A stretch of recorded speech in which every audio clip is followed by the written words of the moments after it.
সিলেট নগরীর বালুচর এলাকার বাসার গ্রিলে ফাঁস লাগানো অবস্থায় এক গৃহবধূর লাশ উদ্ধার করা হয়েছে।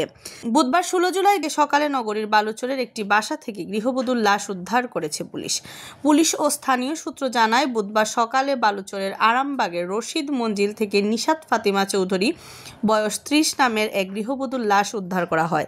বাসার গ্রিলের সাথে লাশ ফাঁস লাগানো অবস্থায় দেখতে পেয়ে পরিবারের সদস্যরা খবর দিলে পুলিশ এসে লাশ উদ্ধার করে।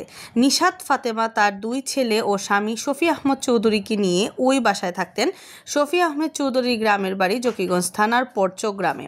পরিবারের বরাত দিয়ে পুলিশ জানায়, শফি নিশাতের মধ্যে দাম্পত্য কলহ চলছিল।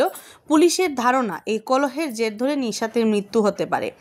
শাহপরান রহমতুল্লাহ থানার ওসি মোহাম্মদ মনির হোসেন জানান, গৃহবধূর লাশ উদ্ধার করে ময়নাতদন্তের জন্য উসমানী মেডিকেল কলেজ মর্গে পাঠানো হয়েছে। এই ঘটনায় মামলার প্রস্তুতি চলছে।